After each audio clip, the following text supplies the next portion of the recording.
So for our first exercise, we're going to work with stamps. So keep in mind, this refers to the entire diagram. This refers to the line. So let's go into our stamp. So I'm going to pick a shape. Hit OK. There you go. Now you'll see that these icons have become enabled. I want to move it. I probably want to resize it. And these are all the standard tools you have in the embroidery screens. Now I can use these arrows to move it, or I can just drag it up there. So let's go, and we're going to select just the fill this time. Okay. Let's resize that.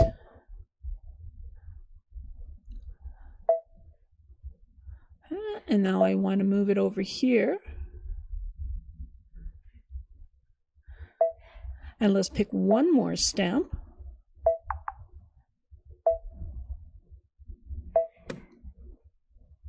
Let's size that one.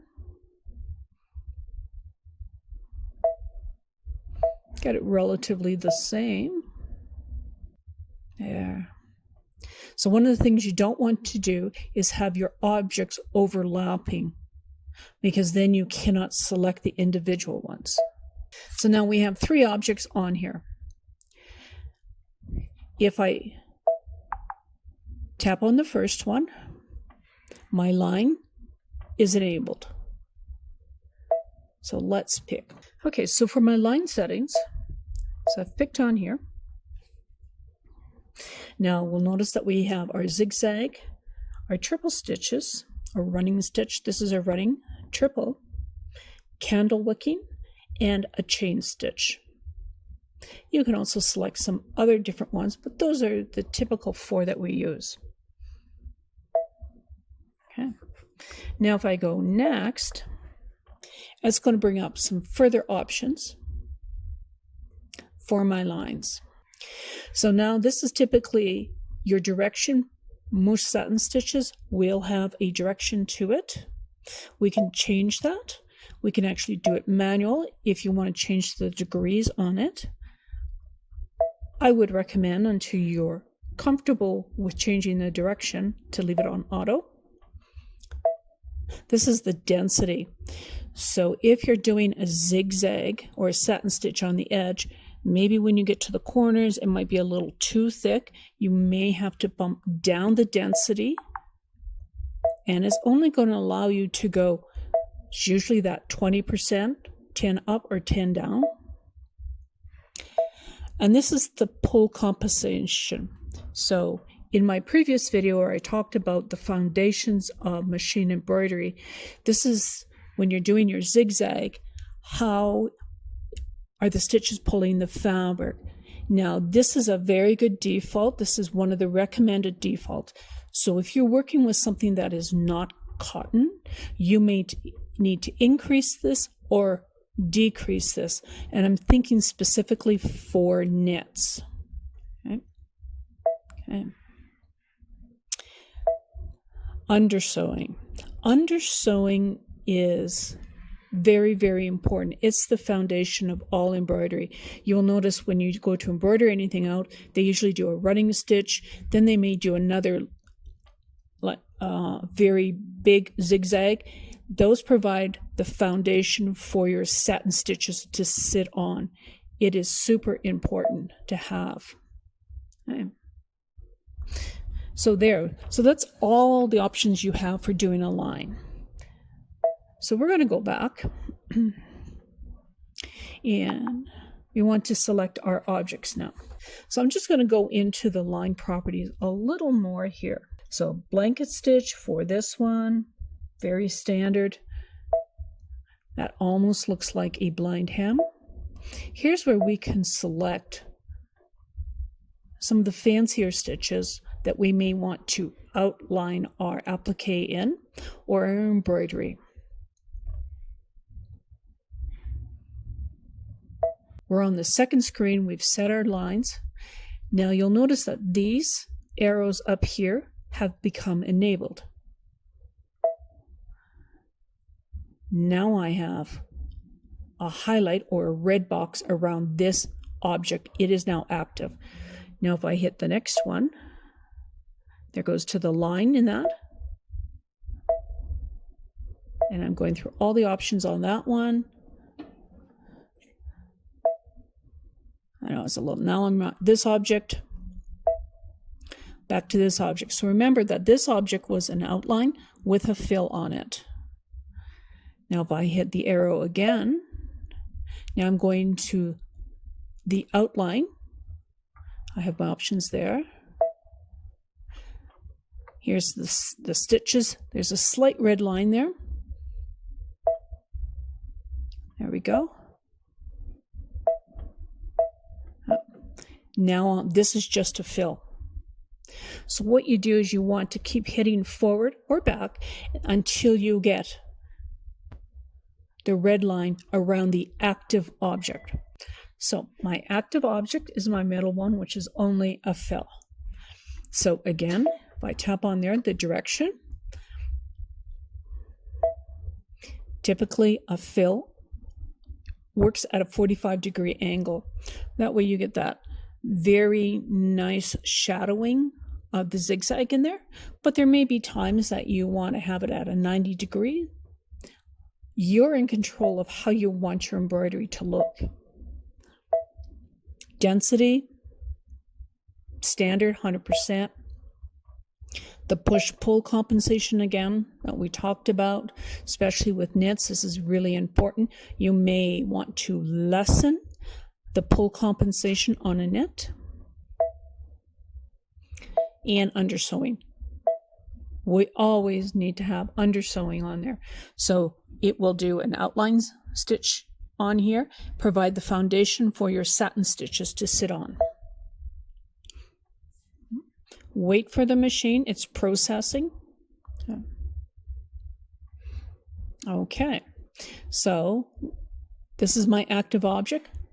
Now I can always use my finger and tap on this as opposed to using the arrows. There's always two ways of doing something within my design center. There's usually controls to go where you want, or you can tap on the screen. So now remember, this one has an outline and a satin fill with it. So you'll see as I tap on this, here's the fill and here's the outline. But my red box still remains on this object because there are two things on here, right? You have the outline and the fill. So I can change the zigzag width. Let's make it a smaller one. It's only going to allow you to go so far. You get that little click as the machine's saying, you can't do that. In the density, always important, especially if you're doing freestanding lace. You want to make sure the density is appropriate enough to hold that design.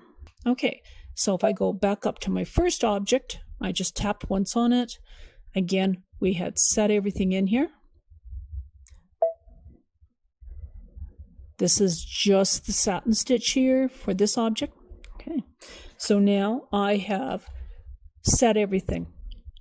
Now I'm going to talk about grouping in ungrouping. If you were to make this part of an embroidery design, so we're working on our canvas in here, it's not an embroidery design yet, you can group these objects together, or you can leave them separate. So one of the advantages is about grouping them or locking them together is that it becomes one design as opposed to three separate ones. That may be important in your design if you want the design to not come apart. You want it to have those same settings on there. And if you wanted to group them together, so let's take this one and I tap on that one. So remember, this has two things on it. It has the outline stitch and the satin stitch. So if you click on that, I'm locking that. Let's tap on there again for this outside. Now I'm going to tap on this one, and I'm going to lock it. These two are now together. They'll maintain their spacing. You may want to do that, or you may not want to. There are times in digitizing that you have to put objects together. So I can go ahead and set this now. So I've worked on my canvas. I've done all my creative designs on here. Now I'm going to leave my design center. This is very important because once you leave my design center, you cannot go back in and play with these settings. Yes, you can play in the embroidery screen, but that's minimal into what you can do. Now I'm going to go ahead and save that in my memory. There we go. That's using stamps. So what I want to do now is I'm going to add 2 stamps, and we're going to do some global settings, which means settings for the entire design. What I just did were regional settings, which means that each object had its own settings.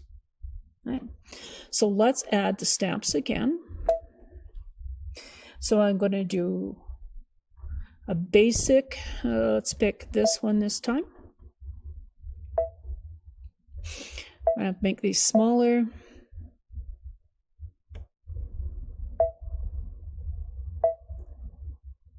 Yeah. And let's do the fill. Size.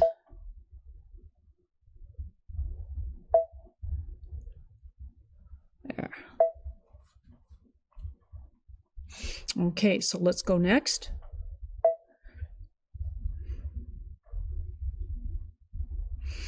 Okay, so we could arrow through to select the right object, or I can tap on there.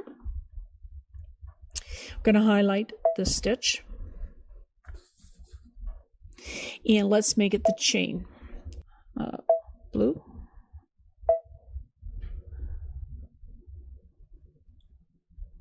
Okay. Let's tap the second design. And I just want to change the background color to make it green. Yep. So I have 2 independent designs. This one is selected. I'm going to link that one, tap on here, and link that one. Now I'm ready. So now you'll see that's within the confines of this red. That is now one design. That is a global setting. Regional are individual designs.